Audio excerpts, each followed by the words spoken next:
Hello and welcome back to Life Outside the Box. Today I have a special guest, my friend Kelly Akers. Hello, Kelly. Hello.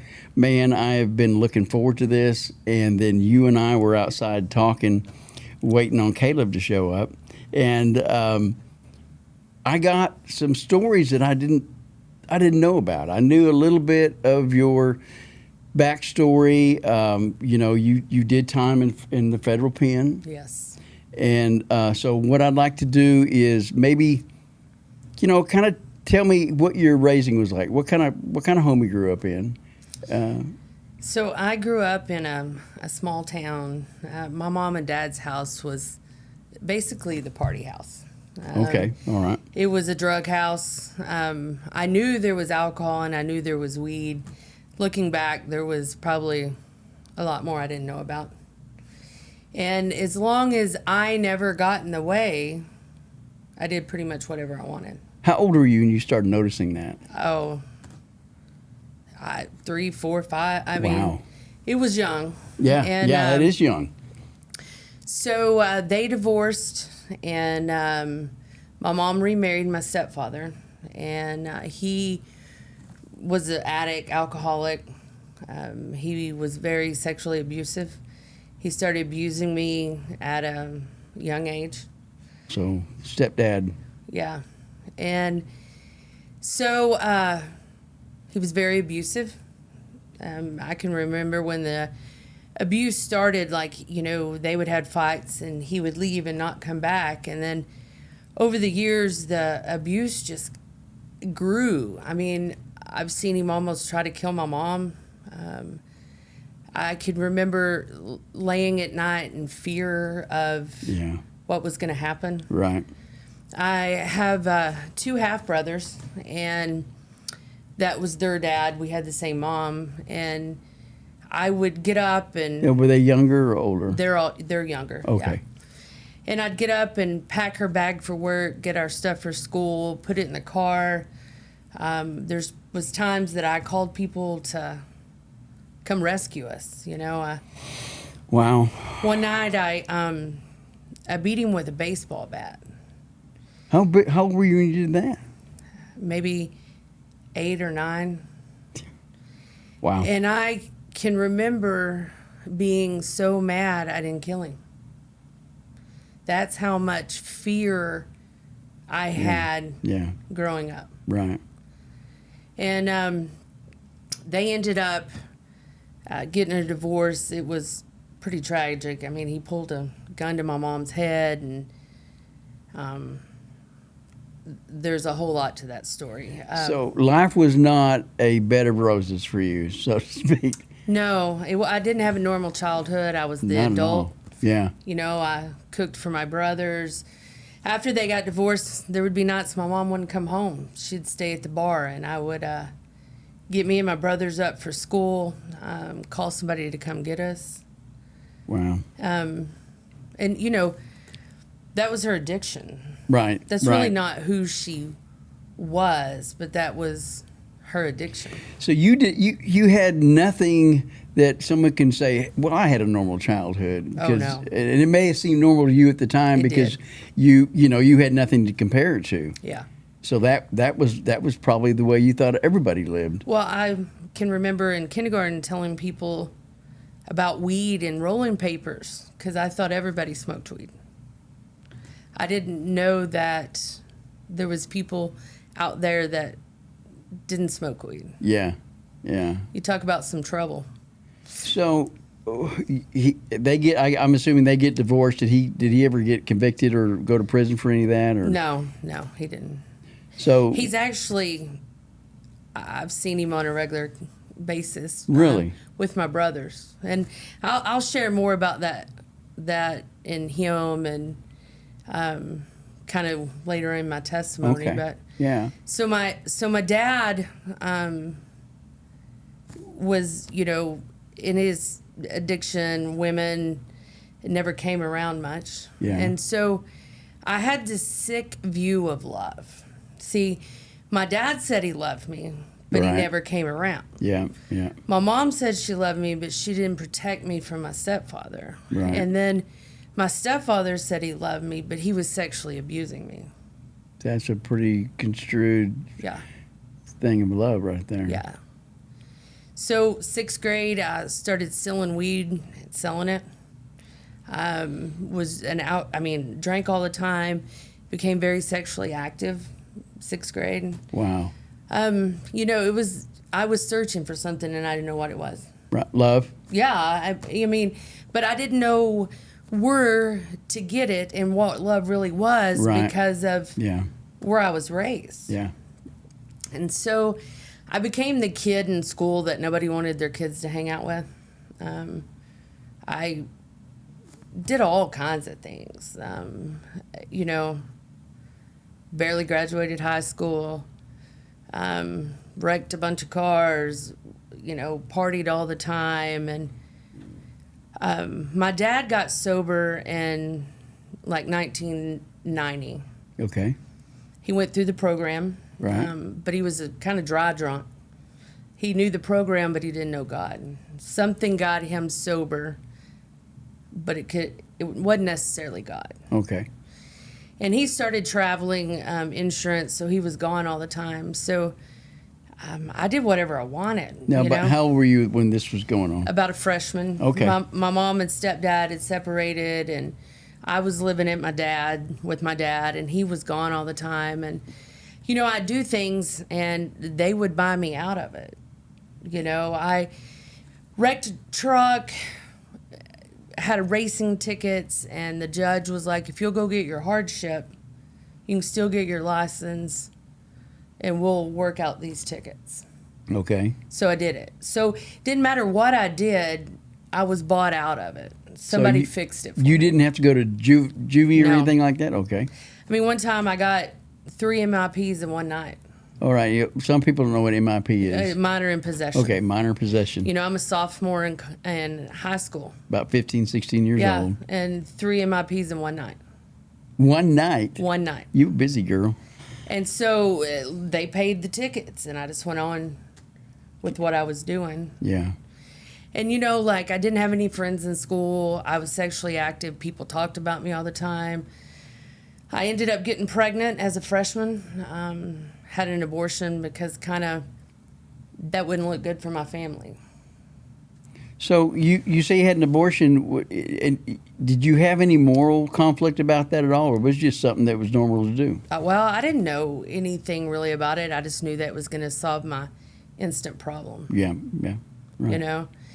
So I am, by this point, pretty far into alcoholism. I will do pretty much any drug. Yeah. I don't have very many friends. When you're doing those things, you don't want anybody to know. And Right. then I was looking back now, I was ashamed and embarrassed. That's what I was going to say. Shame was probably setting in. But I didn't even realize that's what it was. Right, yeah. Because you were telling me earlier, and we can get into that whenever you're ready, but you had no experience with church. You didn't go to church on a regular basis, so you really didn't have a lot of maybe some of those guilt feelings that some of the kids would, but you still knew that what you were doing, or at least the way it was making you feel, was shameful. Yeah, embarrassed. Yeah. Because people are talking about you. Sure, yeah, yeah. And it wasn't good stories. Yeah. Yeah, so then there's the self-image. Yeah. Maybe some rejection. Yeah, lots of rejection. And, you talk about rejection, that's pretty much, I thought I'd been pretty much rejected from probably everyone. Yeah. My dad, my mom. Right. Friends. Because you're not there. Yeah. And so my addiction just keeps increasing. And I'm the type of person if I'm going to do it, I'm going to do it 200%. Right. So, we're not going to play around with this. No. So I just didn't do a little dope. I did a whole lot of dope. Yeah. You get involved in this world where I was proud to be living for Satan. And I admit it. I would say that. So did you know who Satan was?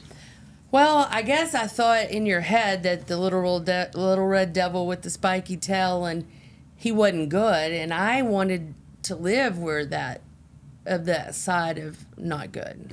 Did you have a concept of God, or if there was a God, or surely you'd heard about him? Or, Well, I mean, I heard of God. Okay. You know, I don't know that I had a concept of what he was other than a word, yeah, but I knew that I liked the dark. I liked the secret. I liked that drug life. You know, right. My meth turned into IV drug user. Wow. So I shot meth, heroin, cocaine. It's a dark road. And it was large amounts. Like I was at a point where I didn't want to feel. And I get involved with some people, and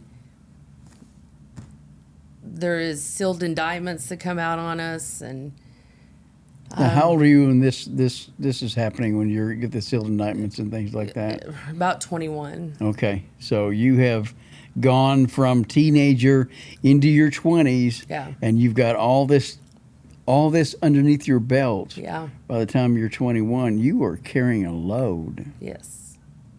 So you've got sealed indictments out on you. And I just, like, I'd never been in trouble. Well, I had been bought out of all my trouble. Right. You never had to pay the consequences. No, there was never consequences. Right. And so, you know, I'm thinking whatever these sealed indictments, it's not going to matter to me because you get probation. Right. That's the way the system works. Right. You know? And there was 21 in the case, and they bust everybody at 5 o'clock in the morning, you know, raid everybody at one time. And Yeah. I'm still thinking, well, I'm going to get out. This will be probation. Not knowing that the federal, because it was federal case Right. that picked us up, that, you know, you just don't walk away. You were playing with that. big boys now, so. Yeah. Yeah. Yeah. So it was probably one of the first times in my life that nobody could buy me out of it. You were stuck. Yeah. So what went through your head? Did you even have any inclination to call on, that thought to call on somebody bigger than yourself, or your mom or your dad or your boyfriend or your cousin, your aunt, whatever? Well, you know, so my mom is still in her addiction, and Okay. we didn't have the best relationship. And so I didn't really have much to do with her. I called my dad, and he was pretty fed up with me. He was kind of washed up. And he Done. was out of his addiction, or Yeah. it was recovery. Yeah, he was in recovery. Okay. And I don't think he realized as bad as it was either. And so, you know, I'm in county jail, and I've never been in jail. And that was a shock. I'm sorry, is this in Texas? Yeah, it was in Lubbock, Texas County. Lubbock County jail. Yeah, I spent 30 years in Lubbock. I'm quite familiar with Yeah. that. And so I'm in a single cell for fighting. And so you get 1 hour a day in the break room or whatever it's called, where you can shower and use a phone, but you're by yourself. Yeah. So I am told that if you sign up for classes, that you can get out of your single cell. And so there was the Methodist and the Baptist and the Catholic and whatever. So I'm signing up for everything there is. Right. Just to get out. To get out. Yeah. Because, you know, you're in there by yourself. You miss people. Nobody wants to be secluded. Right. No. Yeah. Even if it's with the other drug addicts, I want to be with somebody. I wanted to see somebody's face. Yeah. And so I would go, and they would ask me, you know, what religion are you? And I was like, I don't know. I just came to get out of my cell. And so, of course, they were teaching me different things, and I don't know that I was really grasping all of it. And they gave me a Bible, a paperback Bible, and Yeah. it was the King James version. Right. That Well, must help have me, been. Jesus. That must have been like, what in the world Yeah. is this? Yeah. And so I went to this one class they had, and it was these 3 elderly women, and They told me there was different versions of the Bible. Yeah. That they would get me a different version I could understand. And Right. they told me about praying and what praying meant, and that I could have faith by asking God. And so I was looking at like the 20-year sentence, because the mandatory minimum, it was conspiracy to manufacture. That wasn't probation, was it? No. And so Wow. the federal used conspiracy because you can't get out of that. Right. Two people talk about it, you're guilty. Yeah, you're guilty. Yeah. And so the minimum on that is 20 years. And one of those ladies is like, that's not what you're going to get. God is saying that you're not going to do 20 years. And so the morning I go to court, I'm up early. Hang on, I got to ask you something. You've had no experience with God, and all of a sudden this lady's telling you God said. Yes. Are you thinking she's a wackadoodle? Or, No. No, by then you had started to. No, I didn't know, but I Yeah. believed her. Yeah, okay. I mean, like, there was something in her. Yeah. You know what I mean? Yep, there's something you And saw. you just knew there was Yeah. something in her. Yeah. And so the day I go to court, nobody's up because it's early in the morning, and I'm at the metal picnic table, in the cell, and I get down on my knees for the very first time, and I'm thinking, okay, that lady says if you pray, something happens, and I prayed. What'd you pray? I don't even know, and I think God probably honored that Absolutely, because it was I know so it did. raw. Yeah, it was. It was just, here I am. That Yeah. lady says you hear me, Yeah. And so I go to court that day, and a couple days later, I'm in my single cell. And this lady comes and stands out beside my single cell and is reading from the Bible. You remember what she was reading? I don't know. Okay. I look back now and know that God sent me that angel. Yeah. Like, I don't know her name.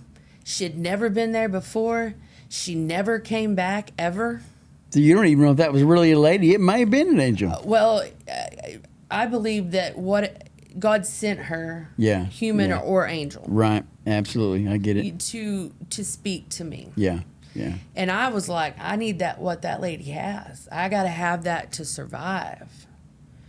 So about 3 weeks later, I signed up to be baptized. I don't know that I even really knew why people got baptized or really what it meant, but I was so convicted I needed to be baptized. Yeah. Yep. So they brought a horse trough in county jail, and we're in our jumpers, and Yeah. they baptized us. Yeah. Okay. And so I end up going to prison, and when I got to prison, my cellie was a Baptist preacher's daughter. And so I believe that God didn't put her in there, Right. but God knew I needed her. Yeah. He works all things together. And so I would read the Bible and have questions, and she could answer things for me. She was breaking it down in layman terms so I could understand You understand it, yeah, because that King James can be pretty difficult. And so she would go to church with me. Yeah.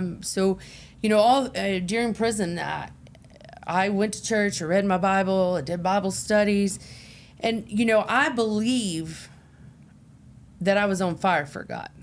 So you were sensing and you were seeing there was a transformation going on, at least in your heart Yes. and your mind. And I don't know if it was manifesting physically or not, but God was working in you. Yes. Okay. And so I can remember when it was time to get released, and I was so scared of the real world. So how many years had you done it at that time? It was almost 5. Almost 5. Okay. Yep. And I was so scared to come back into the real world because Right. Sure. I didn't know how to act. I didn't know how to think. Like, I didn't even know how you had a normal job. Because you'd never had one, had you? Well, Or I did you? did, but I drank and used my addiction and everything. So I'd had jobs, Several, maybe. but yes, Yeah. but it wasn't sober. Right. That is a whole new ball game. And so I get out of prison and I come into a halfway house. And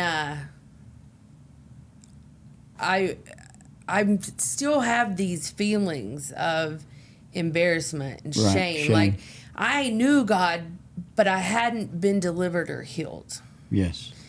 And I meet a guy in the halfway house, and he'd been to prison like 6 or 7 times, and I think I so fall in hand-headed. love.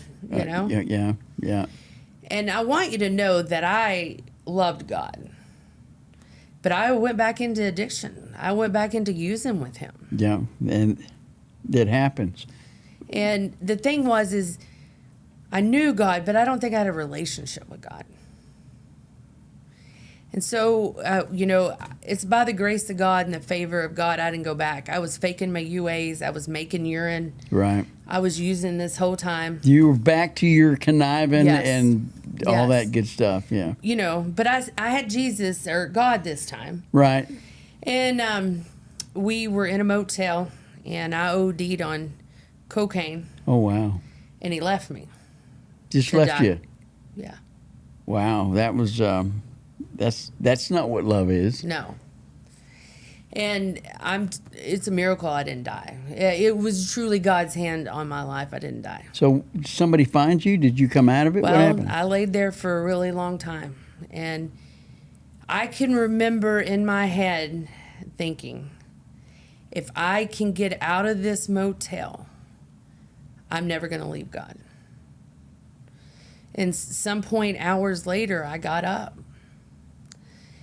And 2 days later, I'm in a restaurant, and this girl I'd used drugs with for a really long time showed up.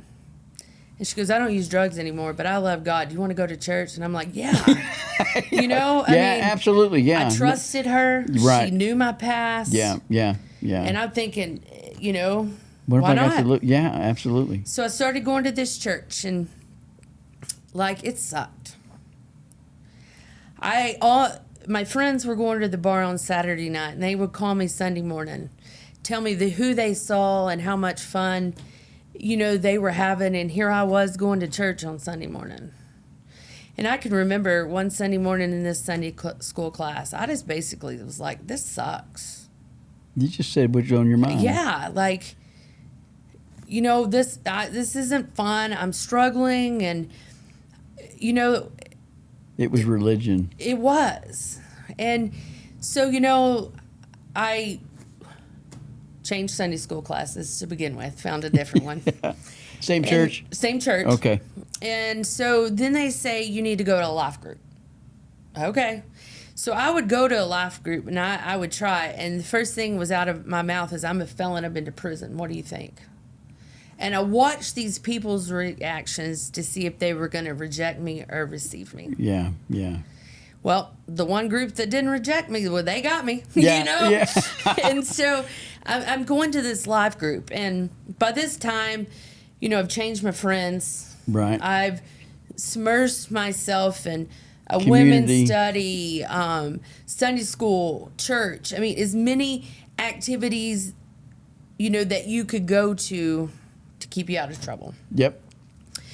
And they tell me in this life group, you got to listen to Christian radio.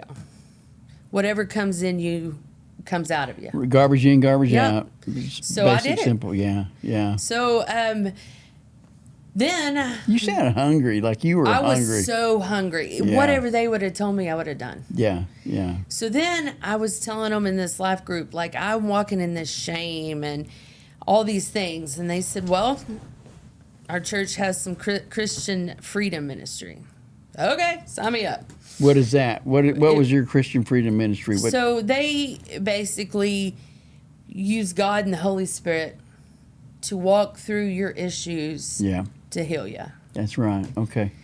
And so I'm delivered from a demon when they're praying for me, I can't breathe. Just one, because it Well, sounds I like don't know. you may pass. I'm a brand new Christian. Right, I yeah, didn't even know absolutely, that yeah. you could be demonized, Demonized or whatever, possessed whatever. or- But yeah. I'm sweating and my eyes are bulging out and I can't breathe, Right, right, and right. I don't want to that let this oppression. thing go Yeah, because that's what I'd That's- known for so long. that is the big secret right Yeah, there.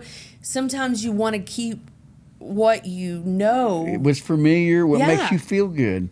Because the It makes you feel unknown safe. Yeah. Yeah, unknown is way scarier. Yeah, absolutely. I get that. And so, I go back to this life group, and I was like, hey, I was delivered from a demon today. They were like, How did that go "Whoa, over?" Really? Yeah. Are you sure? Yeah. Yep, pretty sure. Are you back on drugs again? Yes, And so by this time, God has given me a job delivering pharmaceuticals. I'm still on paper. That's exactly the job you need. Millions of dollars worth of drugs. Oh, wow. Legal. There was temptation there. I had to be. Well, No? there wasn't. Wow, that's To me, awesome. that didn't even sound weird that I was delivering pharmaceuticals to mom and pop drugstores, still on paper, out of prison. I was going to say, how would you even do that being Well- a convicted felon? Well, God. So I applied for this job, and I had done it for several weeks. And Okay. my probation officer says you have to tell him because it's third-party risk. Okay, so they didn't know you were a No. felon. Okay. All So right. I was like, well, I'm not going to do that. I'm making money. Right. That's legit stupid, man. I've job. got a good job and Yeah. I'm staying clean, but yeah. And then I'm like, what would I do without this job? So Right. I go in and tell the guy's a Christian. Yeah. And he said, well, you've done so good so far. I'm just going to let you work here. Oh, wow. So I'm delivering pharmaceuticals, and my van slides off the road and messes the tire up in rain, and I had to get new tires and rims, and it had cost quite a bit of money, and I had to Yeah. borrow the money from my dad. And so I have these brand new tires on, right? Less than 100 miles. I'm driving down the road one day, interstate, and I see this car on this side of the road with a flat, and I'm like, I wonder what I would ever do, because I don't know how to change the tire. Yeah. Yeah. So I'm out in the middle of my route, running about 75 miles an hour, and I feel this little on my car. Pull over to the side of the road. I've literally had a blowout on the front tire. Oh, no. It's a miracle Brand that new tires. the car didn't roll over Yeah. running that fast. Yeah. I've done that at 100 miles an hour. So I pull over, brand new tires, less than 100 miles on them. And I'm like, okay, God, what are you going to do now? Yeah. So I go to pick up my cell phone to call my boyfriend, and my cell Right. phone doesn't work, Oh, no. and it starts raining. So I pull out the owner manual, and it's reading on how to change a tire. Yeah. So I am talking to God. You Yeah. think you real? What are we going to do here? Yeah, yeah. I'm telling you, I bust lug nuts on this tire, and I've since changed one and couldn't get those lug nuts off. Yeah. And the thing is, it came out of a body shop. So they had put them lug nuts on their tire. tight. With the air ratchet, Yeah. probably. Yeah. And I am doing this tire, and somebody says, do you need help? And I turn around. There's this man standing there, and he has a gold cross around his neck. And it is shining. And it's raining. Yeah. He said, well, I got up past that curve right there, and God told me to come back. He has one of those fancy tire jacks that you have in a tire shop Yeah. Yeah. in the back of his car. Huh, imagine that. Imagine that. Go figure. So he goes and, helps me finish changing the tire and drives off, and I'm still standing there. Rain stops, my cell phone starts working. That's crazy. So God wanted me to trust him, Yeah. not the man. Right. Not your own ability, not in Yes. somebody else, but Yeah. trust him for what your needs are. So to me, that was another angel God sent me. Yeah. So I go back to that life group. Hey, an angel came today. And they were like, really? Yeah. Yep, sure did. What are you doing? You smoking some more? What are you- And that Yeah. was my thought because I wasn't bound by religion. Well, we'll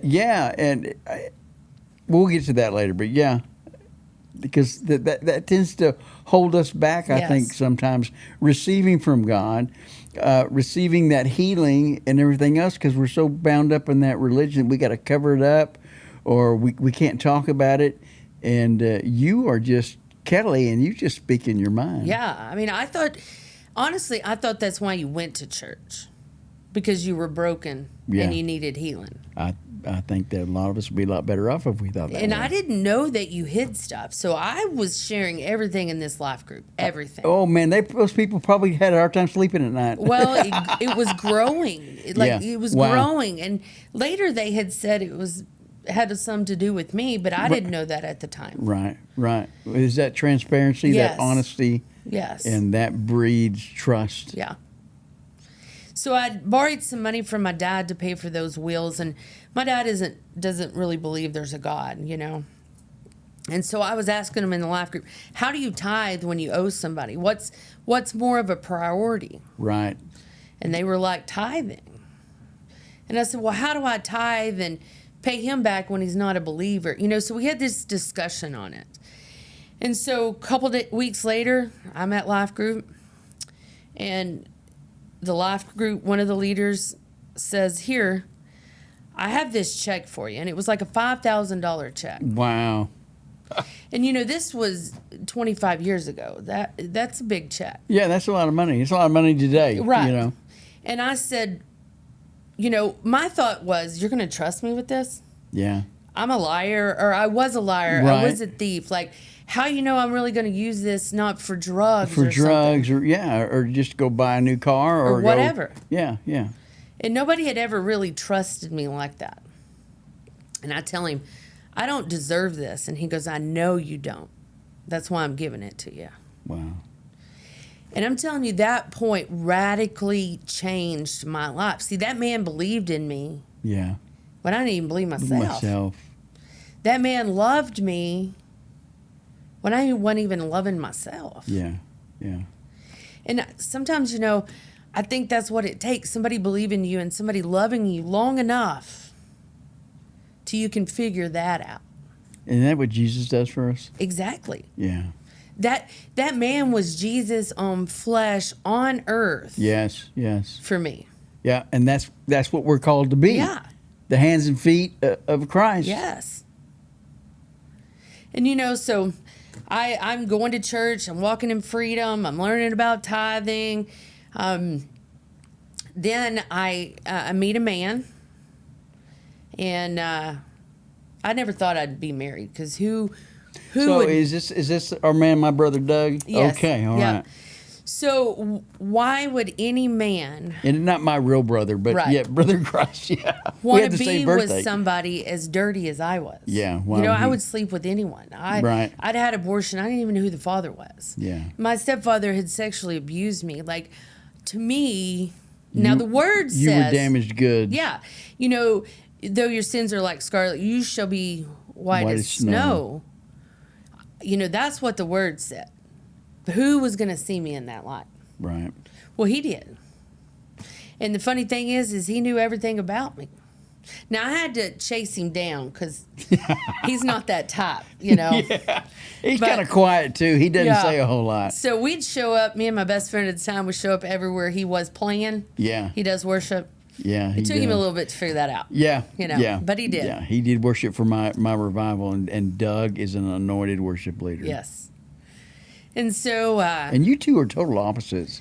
Well, He's quiet, and you yeah. just say what's on your mind. so I said basically the only thing we had in common was Jesus. Yeah. But yeah. what and that's more all- important to have in common? Amen. And I think he brought some balance, and I kind of, you know, had him lift up a little more than maybe normal. He's a steady Eddie. Yeah. He's just solid as a rock. Yes. And he's exactly, God knew exactly what you needed. Yes. And he's a little bit older than me, and that's something I needed too. I mean, Yeah.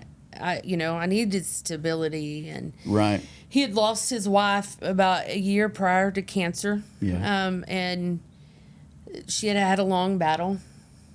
So, you know, I just thought of this, how God works. So I'm tending a church, and me and this guy would go into hospitals Yeah. and pray for people as our Sunday school. So we would just go up to the hospital floor or whatever and ask, what room needs prayer? And they would send us to rooms. And Yeah. him and I both were prophetic. And so I kept a ledger of like who I prayed for. Right. Well, My husband, his wife, had been in the hospital for a long time on hospice. And in my ledger, I had went in twice to pray for her. Wow.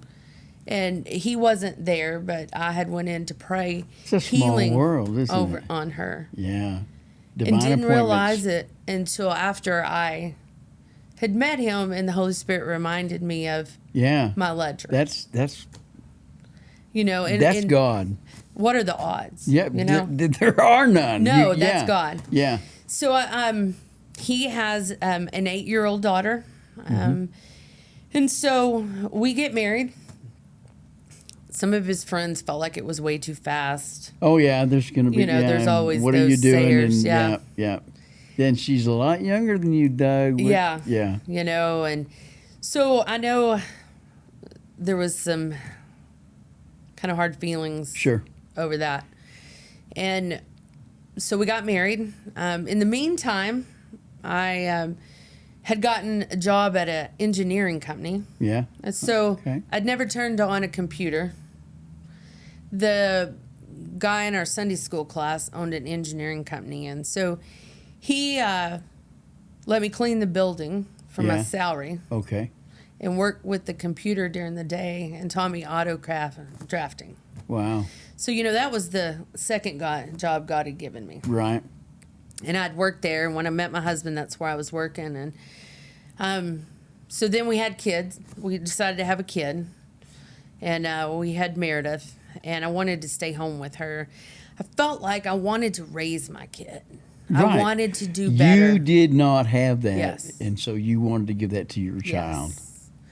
And, you know, by this time I've had a lot of bondage broken off, word curses. I'm walking in freedom. Right. And I was so scared that I didn't want her to have to live what I lived through. Yeah, yeah. Like, I didn't want her to have to wake up at night afraid. Because now you see the contrast. Yes. It's huge. Yes. You know, I had a friend that knew me in the past that said if God could do something with me, he could do something with anyone. Anybody, yeah. Yeah. I know that feeling. And so, you know, there's not as many temptations because I am so afraid that I never want my kid to have to experience that. Right. Yeah. No. You know, I've done tons of freedom. Right. By this time, I have a relationship with Jesus. Right. Right. And that's totally different. And you've got a normal home. Yes. You've got a home with real love. Now you know what love is. Yes. You know, and I do have to say our marriage hasn't always been easy because... No marriage is. Because of the baggage I brought. Right. You know, there's days I trust, there's days I don't. There's, and that's a battle in all those. The flesh will always be in that. It'll always try and come back. Yes. And I think the devil sometimes didn't have to do a lot because we do it in our own mind. Yeah. And, your mind can be your worst enemy. Your worst enemy. Yeah. It can build you up and it can deflate you in no time. So, and I don't want to run out of time, but you've got a testimony about where you work now. Yes. Because I think that is so powerful. Yes. So I stayed home raising my daughter, and I became her Sunday school teacher.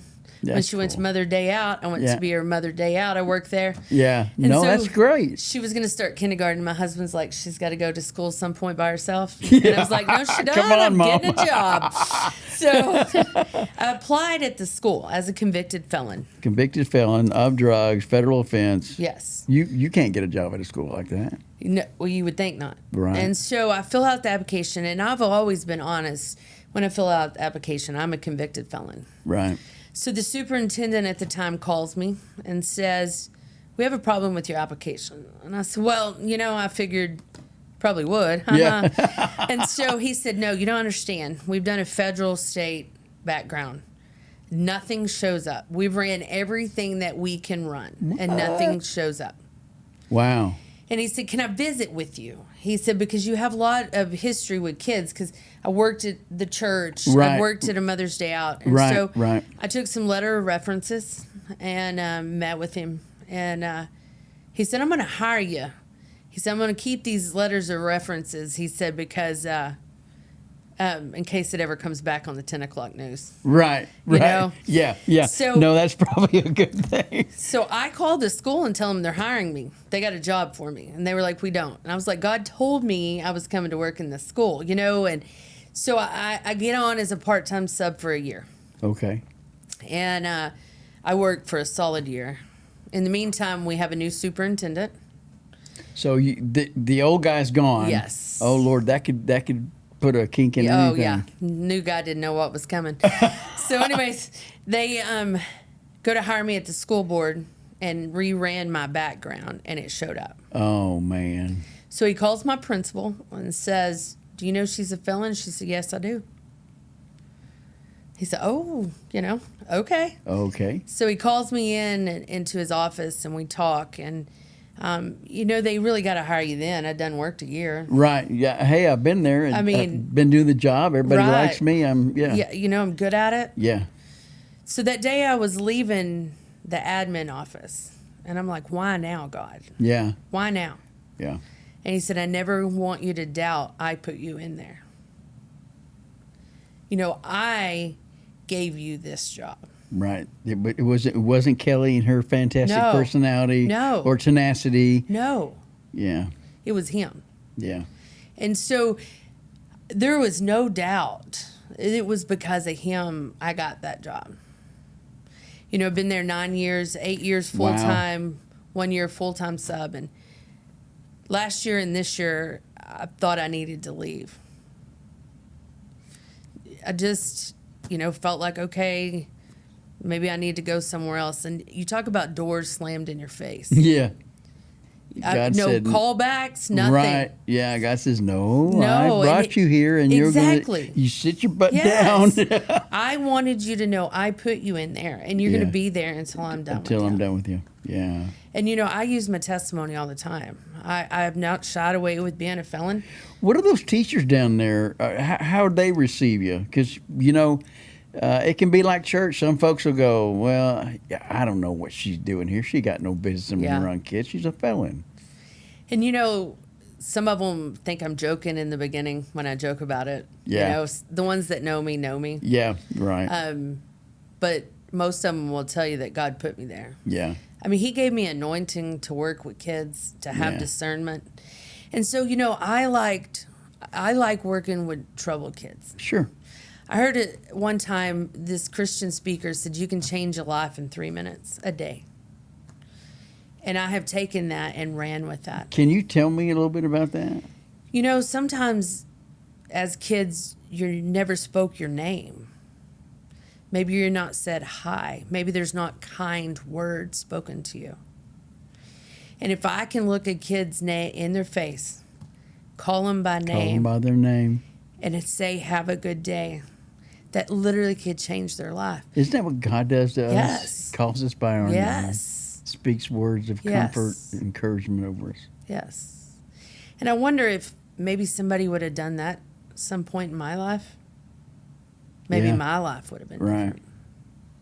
God took your mess Yes. and turned it into a message. I know that's real Christianese and kind of, Right.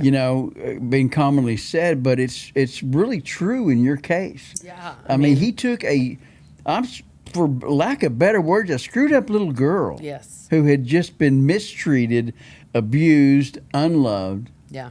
and treated pretty much almost like an animal, Yeah. and just changed your whole perspective on life. He changed your heart. Yes. But it wasn't all sunshine and roses and unicorns and rainbows, was it? No. I mean, there had to be some struggle along the way. Oh, yeah. And, there's people that say God takes their addiction away and they never had it. Never struggled again. And, Right. I call sometimes BS on that, but it happens. I'm sure it does. I wasn't What, that I one. wasn't that lucky. Yeah. No. Yeah. And, I think there's times that, maybe necessarily I don't struggle as much with drugs or alcohol, but food. Yeah. I struggle with addiction of food today. Food can be a very comforting Yes. addiction that makes you, it brings you familiarity and comfort. Yes. And so, and so instead of getting that from the Father, Yep. we turn to those things, and it can be anything: riding motorcycles, Yeah. shooting guns, eating food, Yeah. you know, drinking too much chocolate milk. I mean, whatever it is Yeah. that gives you comfort and replaces God, Yes. it can be detrimental to your emotional health, your spirituality. And I've gotten better over the years, but that struggle has never completely gone away. But I think sometimes, We wrestle not against flesh and blood. yeah, but if God would have delivered me instantly, would I be where I am today? Yeah. No, that's Would I need to turn to him as hard as I need to turn to him? it keeps us dependent, doesn't it? Would I need to seek him Yeah. the way I need to seek him? Right. And it might be that way for some people, but those things keep me humble, and being humble is where I need to be. And I'm glad you brought that up, because I think, the reason I started the show was to help encourage former inmates, man, that don't want to go back, and that it's not all unicorns and rainbows. It is a struggle. Yes, it's real. And we need to stay humble. And I call it my spiritual trifecta. You got to have the Word. Yeah. You got to have a prayer life. Yep. And you've got to have fellowship Yes. with like-minded believers. It's like your life group, man. Your life group practically changed your whole outlook on church, and it gave you a sense of, when you got that money, the way you felt. Yep. They trusted me. Yep. They loved me. That was a turning point in your life. Because of who those people are is mostly why and who I am today. Yeah. And a lot of them I don't have contact with. A lot of them may have not have thought about me. Right. But there's so many times that I think of them because they didn't reject me, because they accepted me right where I was. Like sometimes religion rejects people because they're muddy. Right. Jesus washes the mud off your feet. Yeah. And that's what those people did for me.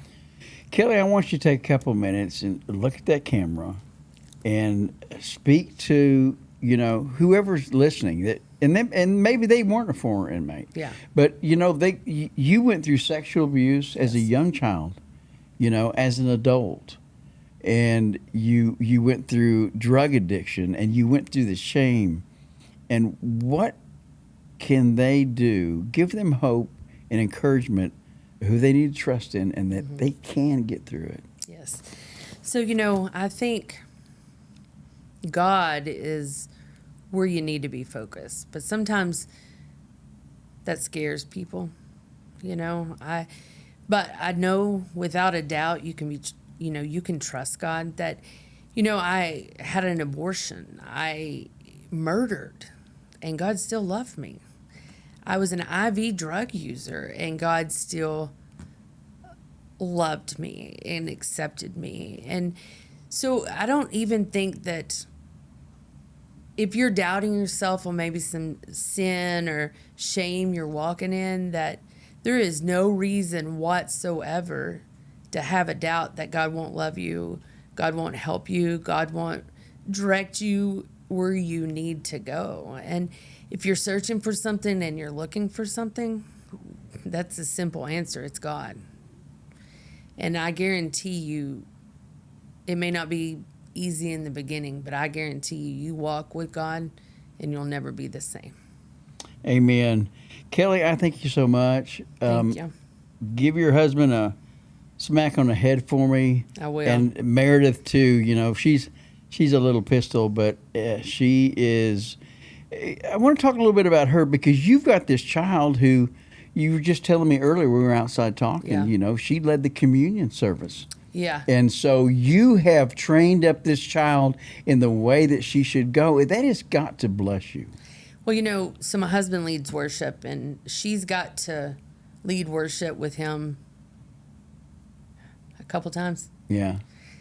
And, watching that, Doug was proud. Yeah. I was proud. But think about my Father in heaven, Wow. how that honored and glorified him. Yeah, absolutely. Yeah, and you know, my child will never, well, why, right now, she'll never have to live the way I did. Now, Yeah. she has her own free will. Free will, right. But I know she has a relationship with Jesus. Yes.